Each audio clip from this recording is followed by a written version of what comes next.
Good evening, grave robbers, and welcome to the television graveyard. We are your TV necromancers, Laura Prince and Noah Houlihan. We have come here tonight to examine the spirits of past television shows to find out which ones could be resurrected, should be resurrected, and which one should just stay doomed. This is a podcast in which we analyze the history, the hype, and the aftermath of shows that ran only one season, or only one episode. For this week, we will be studying one that was the spin-off that never was. With me, as always, is TV's Noah Houlihan. Keep on running. Keep on running. But don't copyright claim us for that. Yeah, that's why I'm singing it rather than playing the clip. I don't know how sensitive YouTube's copyright claims are. Oh, I'm pretty sure I didn't nail it enough for them to come after me. It's nice of you to think I sound exactly like REO Speedwagon. So this week we're doing the Henry and June show. This aired as a one-off special in 1999 as a spin-off for Kablam. Yes. So they took the hosts of Kablam, Henry and June, and basically they're like, you're going to have your own show. Yes. And this is what came out. Yeah, so it's split into two segments. So we'll go through the first segment first. Yes. It has the Doug and the Rugrats. It was less clearly delineated than those episodes, because I'm going to assume most of our listenership has seen an episode of Rugrats. Yeah. Where before every segment, they'd have the little title card. Yeah. And do, Yes. And they'd have the little title card. And Doug did it as well. Yeah. This show does not do it, so this felt a little confusing. Yeah, Doug and Rugrats were secretly two 12-minute cartoons rather than a half-hour show. And a lot of cartoons in the 90s were like that. Yeah. Arnold was like that. I think Rocco was like that. Dexter's Laboratory was 3 cartoons. Yes. Powerpuff Girls was usually 2. Yes. So this was a very, very common way of doing things now, when they're usually more like a half an hour. Right. Yeah, a lot of cartoons these days use the commercial cliffhanger. Yes. Like, they try to keep you, glued to your TV because they want to know what happens when they come back from a break. Like DuckTales did. Yeah. Nicktoons didn't really do that. No. They also used to, run at odd times. I remember, when Nick in the Afternoon ran, they would run, 15-minute blocks. Yes. Where it's all right, so here's a Ren and Stimpy, here's a Rocco, here we go. Which I remember really finding fascinating when I was a kid, because I was like, anything could happen. Yeah, it felt very chaotic and wild, and they could, if I wrote a postcard to Stickley, he might listen to my request. At P.O. Box 963, New York City, New York State, 10108. Yes, we are that many years old. Yes, I am Stickley's address years old. So, it's 5 minutes to showtime when we go into the beginning of the first segment. Yes, they're about to get ready for the first episode of the Henry and June show. So, June and Henry are talking backstage, and June is asking if Henry is nervous, and Henry's worried about his breath. Yes. June tries to calm him down, that it doesn't matter, and then a car pulls up that is a super fancy car that Tom Cruise drives. Yeah, it's the same car Tom Cruise drives. Henry mentions, how great the car is and how much he loves it, and June is like, tell me you didn't spend all the money they gave you on a car you can't even drive for 6 years. I didn't. Thank goodness. I spent all the money they gave us. You what? Yeah, which I always forget that they're 11 years old. They're kind of in that indiscriminate young teenager. Yeah. So you don't really... Tweens. Yeah, kind of like the characters in Doug or the characters in Hey Arnold, where they're occasionally in situations that are not appropriate for that age group. Right. Well, and then Henry admits that he didn't spend all of his money. He spent all of their money. Yes. On the car, which is very strange because they also established that Henry and June are not related. Yeah. So you have no idea how he accesses June's money. So it's a crime. Yeah. And June rage pounces. Yes, as you would do. And they tussle their way through this, the different sound stages. Yes, they end up tussling past Al Roker, tussling past Emerald Lagasse. Yeah, and it's very clearly Emerald Live. Yes. Like, it's very strange and, like, very, like, oh, Yeah. that's Now, a name I haven't heard in a long time. I will say, at this point, you see the chef cooking that clearly looks like Emerald Lagasse, but he never says bam. So at this point, I'm like, oh, they're trying to get around this obviously being Emerald Lagasse without actually saying it. I thought he did say he was going to kick it up a notch, though. He does say, I'm going to kick it up a notch. Which was He his doesn't say other... bam. Yeah, which was his other big thing Yeah. that he would say. And then they end up in a wrestling ring with The Undertaker and Stone Cold Steve Austin. Yeah, and Henry and June pin them. Yes, they become champions. And after that's resolved, because they roll back into their studio and they kind of like they meet up with this executive. Yes. And Henry asks for a bottle of water, because they are stars now, and you ask and you'll get what you want. And Henry's like, can I have a bottle of water? Yeah, well, no, you don't open your own water. You don't open your own water. Yeah, someone else has to because you're a star. Let's talk about this weird-ass character for a moment. Yes. Because one, hideous. Right. This, producer character is an ugly, ugly character. Yeah, the art style of the whole show is not pretty. This is a really ugly show. And this is right around when I start to realize, man, this show is ugly. Yeah. Because with Kablam, you don't spend a lot of time with Henry and June. Right. And you don't go to more than one setting. Right. Like, it's usually like, we're hanging out in the pool. Here's Action League now. Yeah. So, spending this much time in this world is gross. Yeah, the art style is very, very ugly, very disjointed. Mm-hmm. It's kind of... If you've ever watched the intro to Kablam, the whole episode looks like the intro to Kablam. Yes. I think it gets uglier when we start seeing the ones based on real people. Yeah. And did you get that this character of the producer was kind of like Ronald Reagan? No. He kind of speaks like Ronald Reagan. Like, he has a similar tone. Okay. And I was just like, why would they do this? Kid, let me share a little advice I once gave Macaulay Culkin on the set of Dances with Wolves. A star never opens his own water. You, ape man. Open this water pronto. I have no idea. I thought he was just, your standard crass, weird executive. I mean, I don't think when I was at this age I understood your crass, weird executive character, but he's super weird. Yes. Like, he can't remember their names. He likes balloons. Yeah, he calls them Harold and Jane. Yeah, it's a very weird character. Yeah, it doesn't work. So, he insists that Henry can't open his own water, so Bigfoot opens. Yes, the Sasquatch that usually hung out on Kablam. Yeah, so he's a familiar character, and they ask for breath mints for Henry. Yes, because his breath does in fact reek. And Henry's pretty rude to Sasquatch, who takes the car. He takes the car to get the breath mints. Yes. We don't know he's getting the breath mints. It just kind of looks like he steals the car at this Yeah, it does look like he's just pulling a GTA. So, we meet the house band, which Henry thinks is supposed to be the Dave Matthews Band. But June hired some guys from their school because she has a crush on the guitarist. Oh, what was the name of the band? It was like Poison Oxygen or something. It was definitely something Oxygen. Let me look it up. I think it was Nuclear Oxygen. They are in fact called Nuclear Oxygen. Nuclear Oxygen. That's what I thought. What a great band name. And everything is spelled wrong. Is it all spelled wrong? Yes. Nuclear. Yeah, it's like with a K. Yeah. And Oxygen, G-I-N. Great. Yes.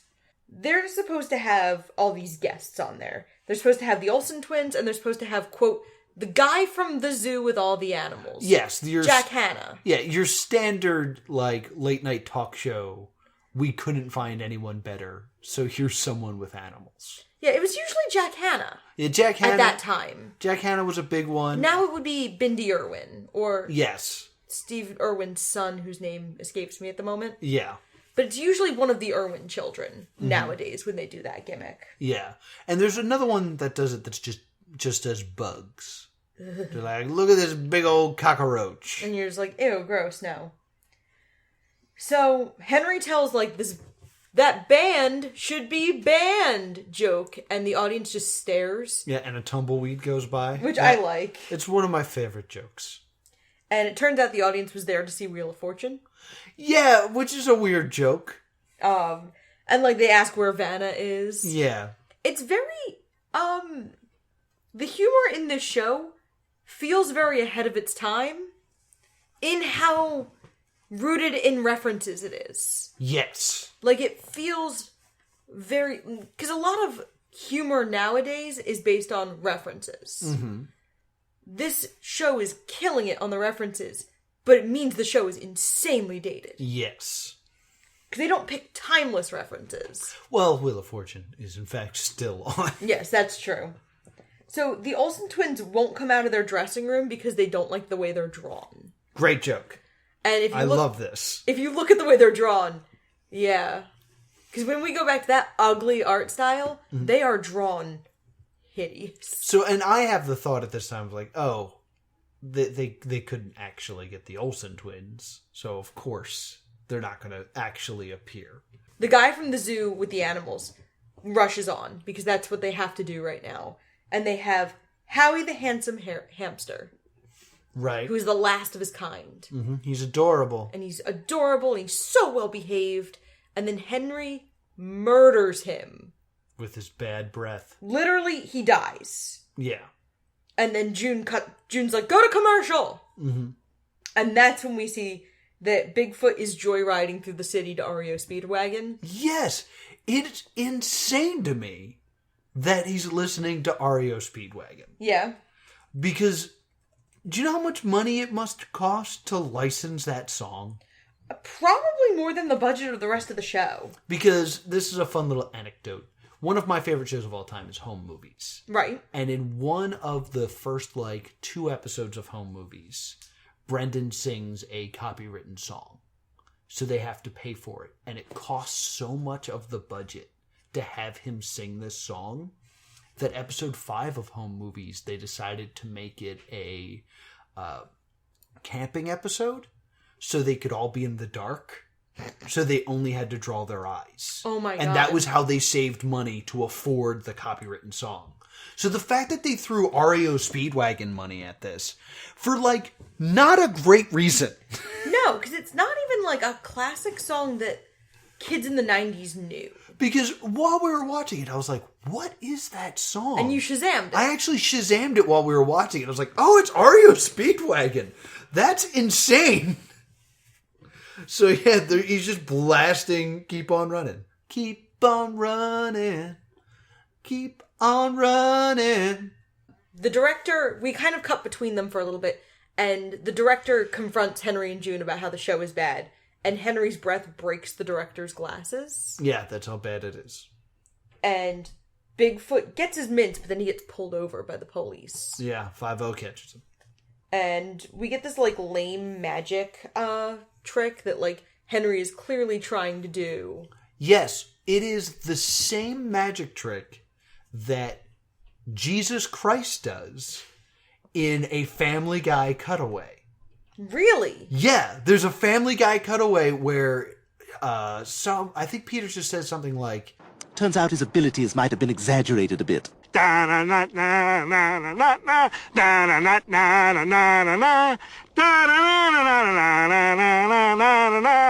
Anywho, let's give it up for that high priest of presto, the great Henrini!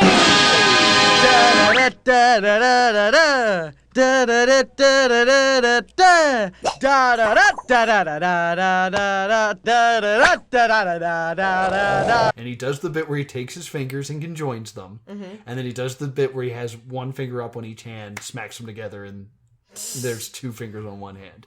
It's the exact same joke that Family Guy does. Yeah. Kablam probably did it first. Oh, 110%.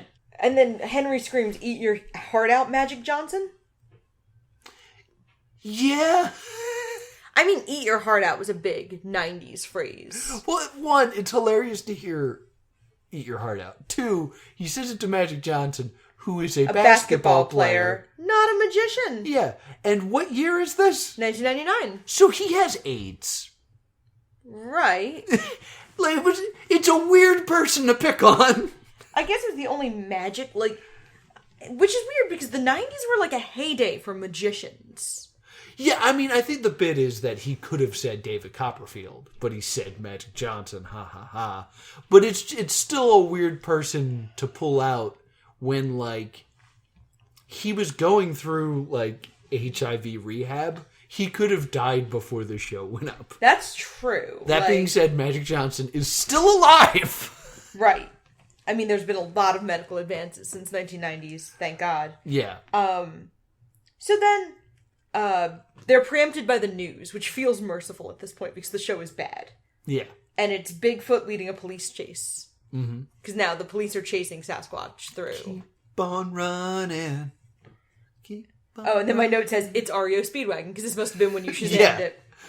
Because this is where we finally get to the chorus. Right. Because a lot of it was, like, just lyrics, and I was like, I'm not familiar with this song. So, they're being replaced with static, is what the executive tells Henry and June. That they're going to get turn-oned. Yeah.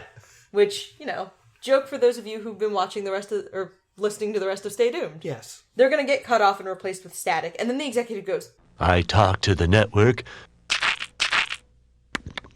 They're replacing you with static. I love that stuff. So weird. And then the police chase bursts into the studio because Sasquatch was on his way back to work. Yeah. And we see the Olsen twins and Emerald and Al Roker and Stone Cold and The Undertaker. Yes, which they say all of them by name. Yep. Which baffled me because I thought the whole thing was like they're doing a parody. They're not going to say it's actually them. But then they do say that. And I'm like, I'm surprised they can get away with that. I mean, they're not saying anything disparaging about them. Yeah. So, like, maybe they're just figuring it wouldn't be worth it for Stone Cold Steve Austin to get a lawyer. Yeah, I mean, they're all public figures, and, like, so they're worth lampooning. It's just interesting because the format of the show is that it's a late-night talk show. Right. So it's not presenting as a lampoon, but as they are actually here and guests. Right. It feels more like a space ghost. Yeah, So, like they try to spin it as like, oh, look, all these people are here for the show. Yeah. So I was surprised they went about it this way. So they do like a bit where Henry pops a Mento, and it kind of is reminiscent of the 1990s Mentos ads. Do the one. And then he complains that they're not wintergreen, and Bigfoot tries to kill him. Yes. So It's for comedy. So the exec chants for Harold and Jane and, like, is really happy with the show. And then we go to the next day. Yeah, this is me, like, at this point, I was like, that was a pretty good show. Like, not ready for more. And also, like, I'm pretty sure, I remember at this point that I saw this when this aired on Nickelodeon. I believe it aired as part of SNCC. Probably. I couldn't find the actual air date for it. Yeah, I'm almost positive it was part of SNCC. But I know that, like, by the time we get to the REO Speedwagon part of it, I, as a kid, was like, I could really go for some Life with Loopy right now. Yeah. They should really introduce a cartoon. Yeah. So the next day... Henry goes to June's house. Yes. Which, again, establishes that they're not related or anything. And she notices something is amiss immediately. Yeah. And tries to get a word in edgewise, but Henry's just talking over her about how he's so great and fame hasn't changed me a bit. Yes, and they're excited to go meet all their fans at school. Fame hasn't changed me a bit. You're right, Henroyd. Mm-hmm. And then you see that he is not wearing pants. He has forgotten to put his pants on. What a buffoon. Buffoon. So they're at school, and they're both, like, trying to lure other students into complimenting them for the show. Mm-hmm. And they were like, so June's like, did you watch anything good on TV last night? And her friends go, yeah, it was mind-blowing. a full half-hour hunkumentary on James Van Der Beek. Because, guys, lest you forget, it is 1999. Yes. And the word hunk is used, and the word James Van Der Beek is still used. So, yeah, I can't think of the last time I heard hunk. Or James Van Der Beek. No, I can think. James Van Der Beek is kind of Neil Patrick Harrising right now, of where he is mostly playing parodies of himself. Oh. He hasn't hit the Neil Patrick Harris career renaissance yet. Oh, yeah, he's in the new Jay and Silent Bob movie, isn't he? Yeah. Okay. He's not in the winning Tonys, hosting variety shows, and being universally beloved stage yet. No, but he's reaching for it. Yeah. So, Henry, instead of doing his homework, tries to turn in an 8x10 Yes. of his own face. And when the teacher has objections, he's like, oh, I'm sorry, and then signs it from your star pupil. Mm-hmm. Which... here's another aside. Yeah. I know for a fact that the guy from Entourage I want to say his name's Jeremy Renner, but that's not right. Oh my gosh. It is a Jeremy. Piven. Jeremy Piven. I was going to say the guy who ate too much fish. Yeah, Jeremy Piven actually tried to pay a bill at a restaurant with a signed copy of Entourage. What a jerk. From what I understand, he is not great. Oh, he's not great. So we're not going to get him as a guest on this show. No. He'd probably eat too much sushi and call out. Yeah. You know about that, right? No. He was doing a Broadway show and then, claimed mercury poisoning. Oh. Because he kept calling out because he was eating too much sushi. I mean, I have that right now. No, I feel like mercury poisoning makes you go crazy. It does. That's where the term mad as a hatter comes from. I know, from haberdashers. Yeah. You're getting so many facts today, right? Listener. I hope you're appreciating all this random trivia you're getting. I do think the thinner the episode we're discussing, the more we get to talk about fun things. Yeah, we are literally sitting here with a box of Trivial Pursuit and just pulling. We'll work this in. No, I knew all this. Hush you. So, the super dweeby kid is really excited about their show, and he's really creepy. Yes. He wants, a bag of their blood. Well, he asked for a tongue scraping Nope. for his collection. He also attempts to do Henry's magic trick and gets stuck with his fingers together. Oh my Hilarity. God. So they realize, the kid kind of tells him, I can't believe you're still in school. You should be going to HITS, which is Higher Institute for Tomorrow's Stars. Yes. So it's a performing arts high school for famous children. Yes. And if you're getting fame vibes, you should be. Yeah. Because the next thing that happens is Henry and June walk in and the other students do a huge musical number. Yes. That is Don't Sue Us fame. Yeah, You're Gonna Remember My Face, I think. It's something along those lines. You'll never forget my face. You'll never forget my face. Instead of You're Gonna Remember My Name. We're on our way, we know where we're going. Maybe today, the world will be showing.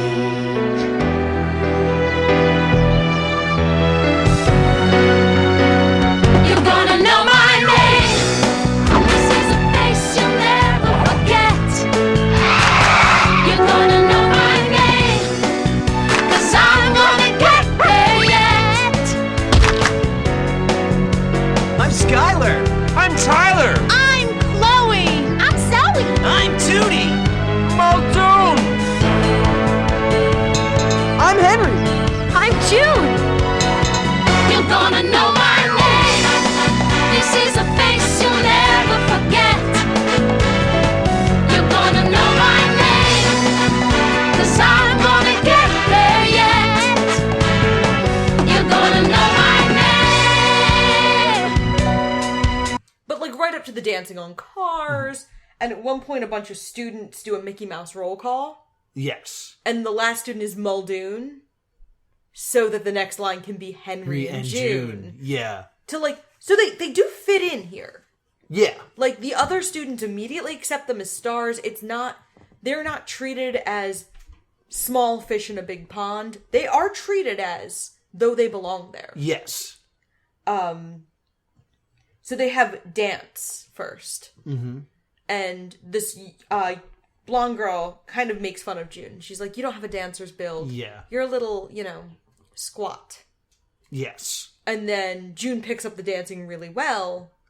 And the dance teacher's like, oh, fantastic work, June. Try to keep up, Mackenzie. Mm-hmm. And the blonde girl's like mad.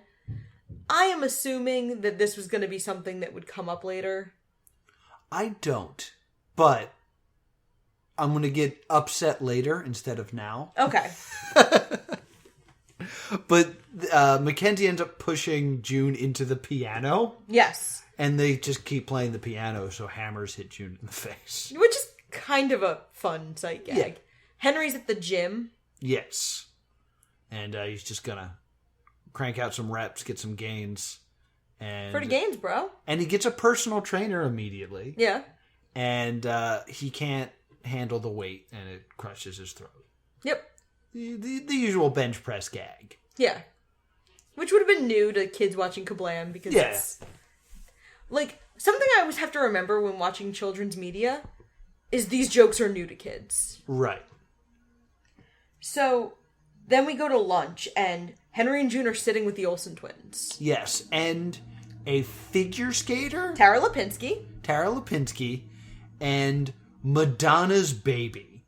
And...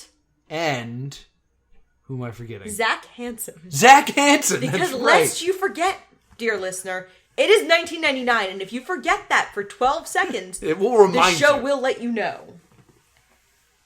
My next note. Shit, isn't this a time capsule?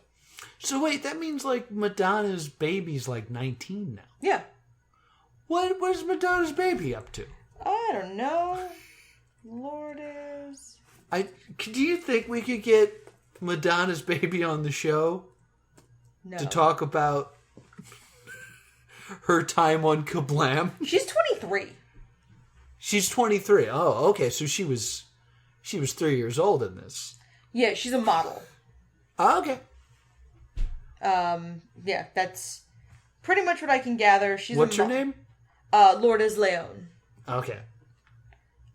She's a model. She's pretty successful. I'll tweet at her and be like, yo, we want to talk about that time you were on the Henry and June show. And then you'll get blocked. No, I will get ignored. Yes. The idea that this person would actually take the time to block me is not even a success I think I can reach. So, everything becomes a musical number. Yes. Just, even at lunch becomes a musical number. Yes. Could someone, pass the salt? Did you say pass the salt? Yeah.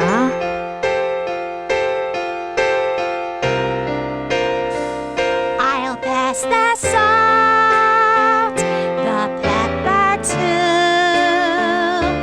I'd do anything for a friend like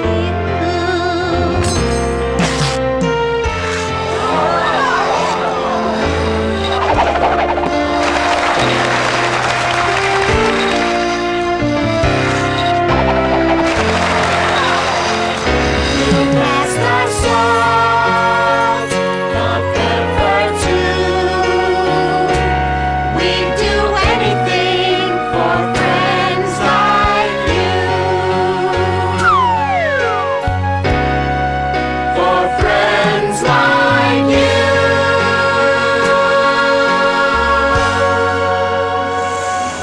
And they all get in on it, and Noah and I both just cringed. Yes, because this is surprisingly true to life. I actually did go to a performing arts school. And I was a counselor for a theater camp. And, this would happen. Mm-hmm. On top of that, I kind of remember singing this song. Oh, wow.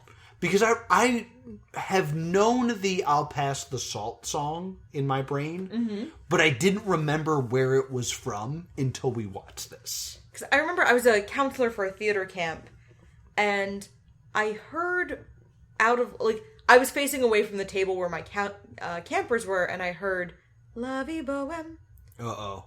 And the other theater counselor was sitting next to me going, please don't let that be our kids. And I looked at her dead in the face and I went, Elaine, they're singing Rent. There are kids. It's 100%. And she was like, well, what do we do? And I was like, we just hope none of them tries to get up on the table.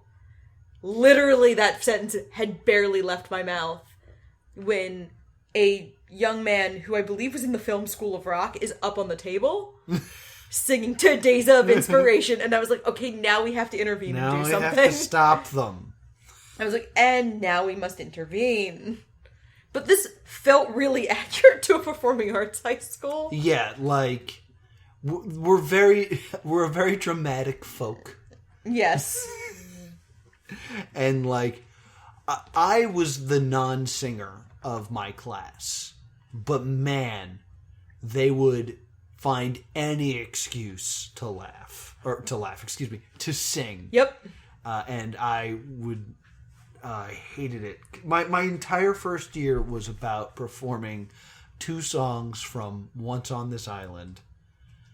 There were not enough black students for this to be okay. There were some, but not enough. So it was Whites on This Island? Yeah, and my entire part, I still remember it, is... Hold on, get ready, guys.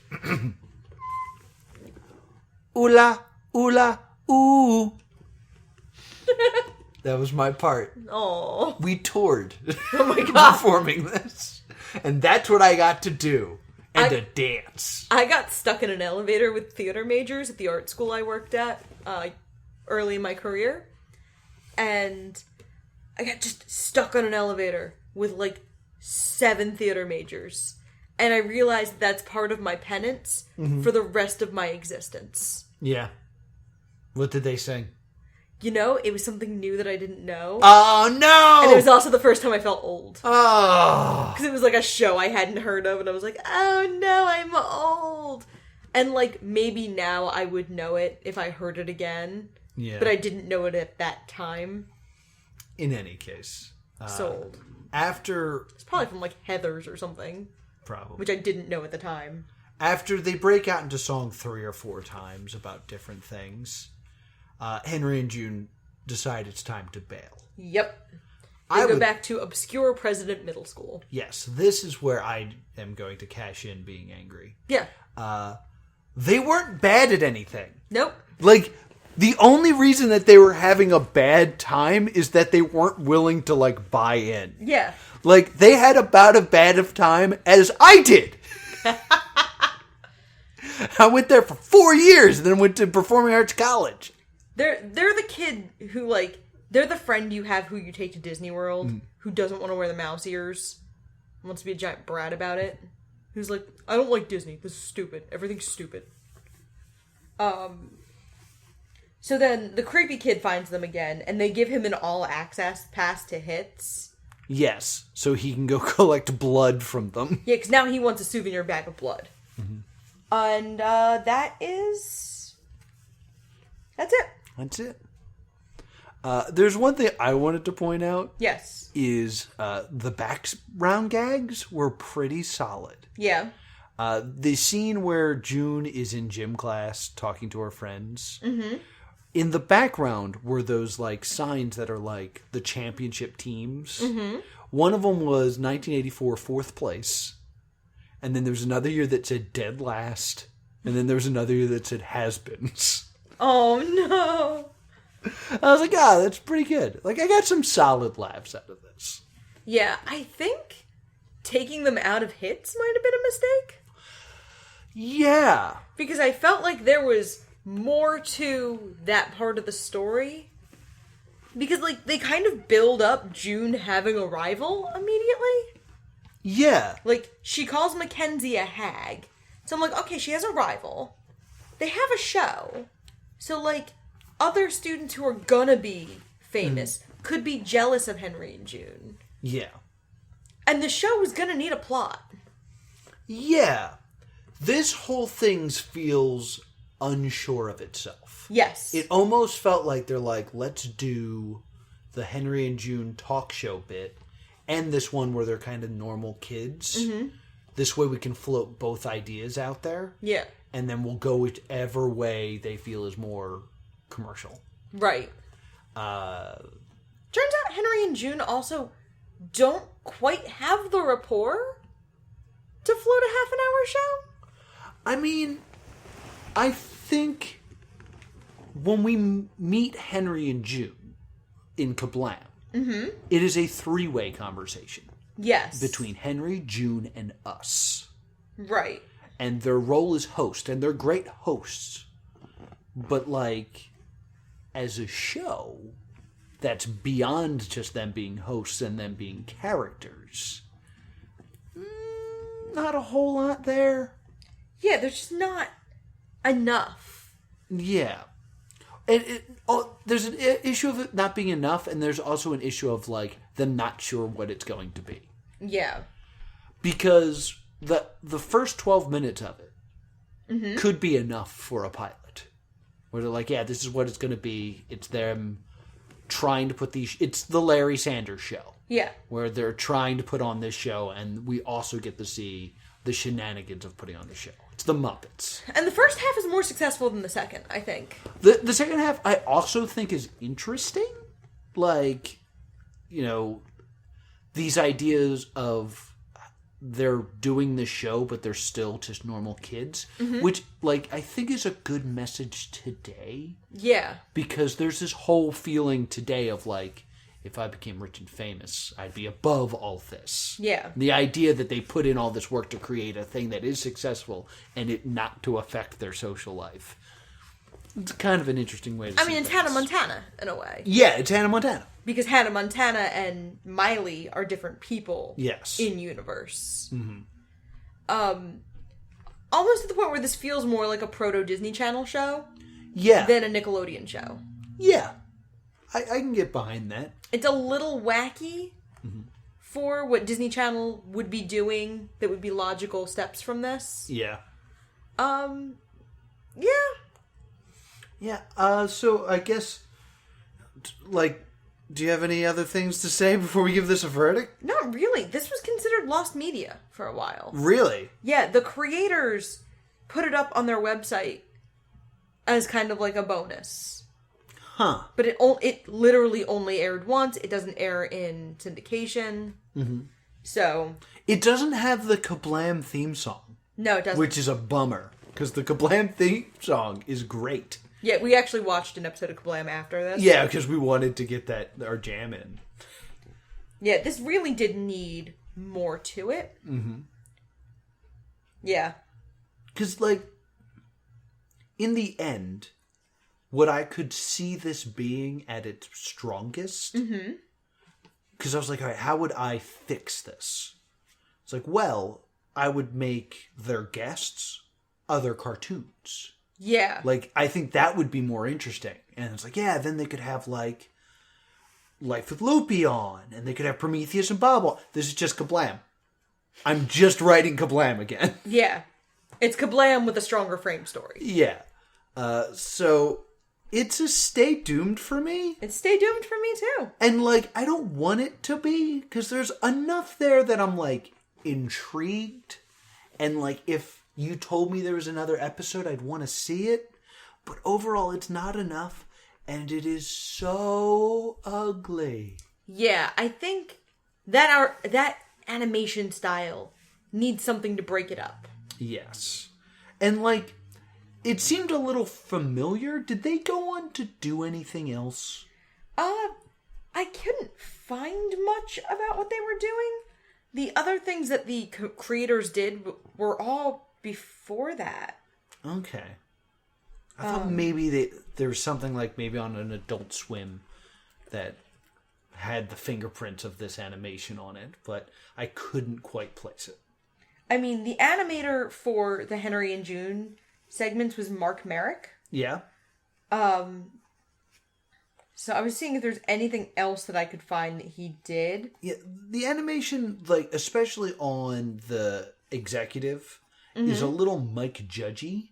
Yeah. Where, like, there's extra wrinkles that makes them just kind of look gross. His main other credit is Mad. Mad TV? Yes. Like the Mad cartoon. Yeah. Okay, I could kind of see that. But nothing else really. All right. Oh god, he directed some episodes of Teen Titans Go. Oh. Okay. That's his other credit that he has. He's done some producing. He did Be Cool, Scooby-Doo. But, like, he hasn't done, like, a whole lot. Gotcha. So it's a stay doomed Yeah. from both of us. Yeah. What are we watching next week there, Laura? I don't know. You tell me. We are watching the Backdoor pilot from The Nanny. Oh, okay. That's what we're doing? Yes, we are. Called Chatterbox. Yeah. This was your suggestion, but Yes. I introduced it. Because I thought we were doing the other suggestion for this month. I don't remember what the name of that episode is yet, so Okay. we'll save it to next week. So we're doing the Chatterbox episode of The Nanny. Yes. So you can, of course, find links to that in the description below. Where can people find us, Laura? You can find us at the Stay Doomed Show at gmail.com or on Facebook and Twitter at Stay Doomed. And what if people wanted to see us live? You can see us live in National Harbor, Maryland, June 2nd through 5th at MagFest. And if you were ever forced to participate in a stage scripting or performance of Once on This Island, I'm at TV's Noah. If you've ever been stuck on an elevator with me, I'm sorry, and I'm at Priorities. Until next time, stay doomed.